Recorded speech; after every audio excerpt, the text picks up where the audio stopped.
Hello again, Dinky Danny here. This video I'd like to show you the rest of the games that I picked up for the month of May 2010.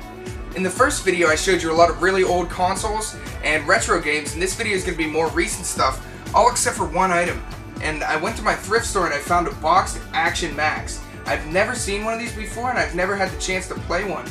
And I found this for $15. It came with the main unit, the headphones, light gun, and the sensor.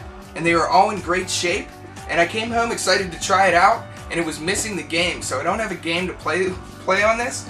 But what's interesting about this system, and why I want to play it so badly, is you hook it up to your VCR, and all of the games are on VHS tapes. So you put in the VHS tape and it plays a movie, and for example this one's Fighter Pilots, so you shoot the planes, and whenever you register a hit, that red sensor lights up and it adds points to your total.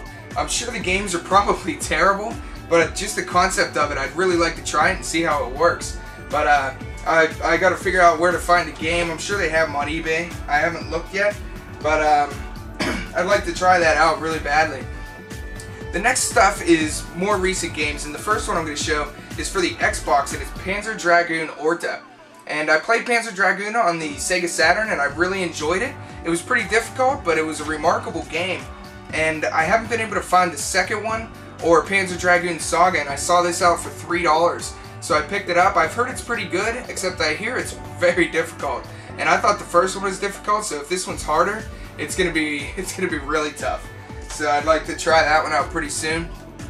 The next game I got was a recommendation by Jerry Terrifying. I was watching his reviews, and he did a review on a Sega Saturn game called 3 Dirty Dwarfs. And right whenever I saw the gameplay, I thought I would like it. It's a 2D shoot 'em up, I guess. I don't know if beat 'em up.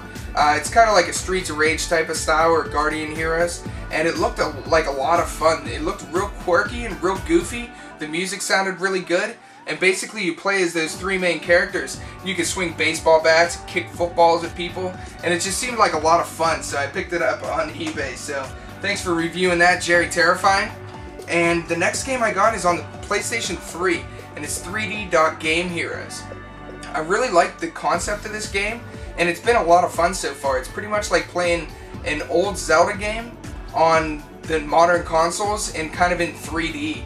And everything about this game is really fun. It's like playing Zelda, except a step down on the music. The music isn't all that great, but it's definitely a cool idea, and it really does feel like you're playing a retro RPG. So if you like the old Nintendo, Super Nintendo RPGs, definitely give this game a shot.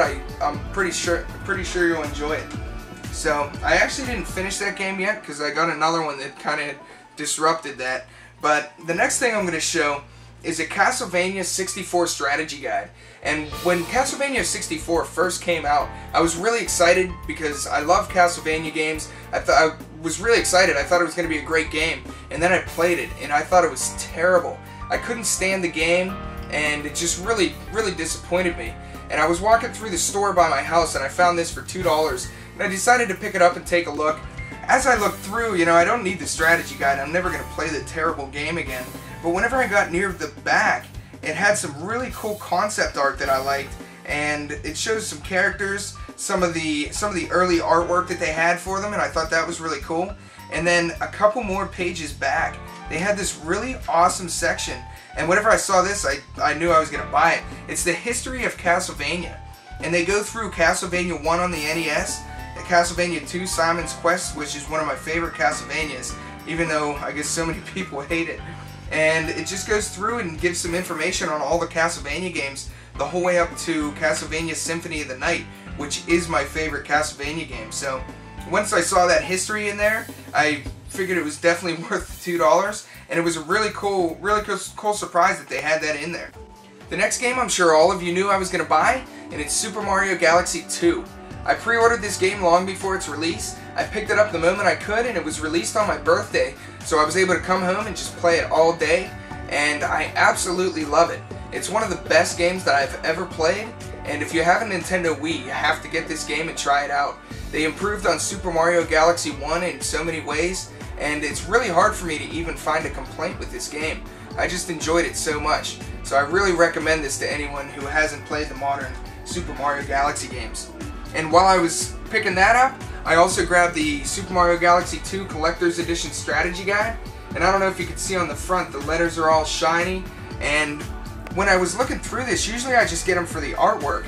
And it didn't have too much artwork, but I was surprised because they actually hand drew all of the galaxies. And it was really interesting seeing how they drew them out. They had almost like a cartoon style to it. And they had all different angles for where all the items and where the stars are. So I really enjoyed flipping through and looking at each of the galaxies. And I just started getting the green stars, so I'm not sure if I'll need any strategy guide for it, but if I do, I'll have this one to look that up. So it's definitely a cool strategy guide. A little bit less artwork than I would have liked, but I always buy them for main games that I know I'm going to enjoy. And the last thing that I got with that, I normally go around to GameStops and ask them for posters or stands and things like that, and they never give them to me. They always say that they have to throw them in the garbage or send them back to the company, or somebody else already claimed them, and I've never gotten anything from a GameStop. And you can see I bought the Super Mario Galaxy 2 stand display because I just couldn't get them at the stores near my house. And I just decided all of a sudden one day to go into the GameStop and see if I could have one of their Super Mario Galaxy posters. And I walked in and they had a poster on the ground, and it was right next to the Super Mario Galaxy poster, which was in the window. So I figured, alright, maybe they're changing them today, and I got lucky. So I went up and I asked, and they actually said that I could get it. So I was really surprised. The guy said that I was really lucky. They normally were just going to take them down and throw them into the garbage. They had to switch them that day. So I got really lucky, and I ended up getting a huge poster from their window. And it was already bent. It came bent from Nintendo.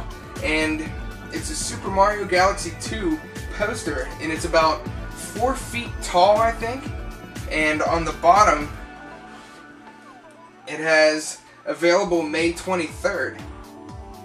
So I was really excited to get this, and I really wanted this particular one because it was released on my birthday on May 23rd, so it's very rare that an excellent game like this is going to come out on my birthday. So I really appreciated them giving this to me, and all he said was, you know, he pulled it down and gave it to me and said, you know, do you want to pre-order a game? And I pre-ordered Last Guardian for $5, and he just gave it to me. So that was really cool, and I'm going to try and find somewhere to put that up, but it's huge. It's 4 feet tall, so hopefully I'll find somewhere good. But those are the things that I picked up in the month of May 2010. I'm Dinky Dana, and thanks for watching.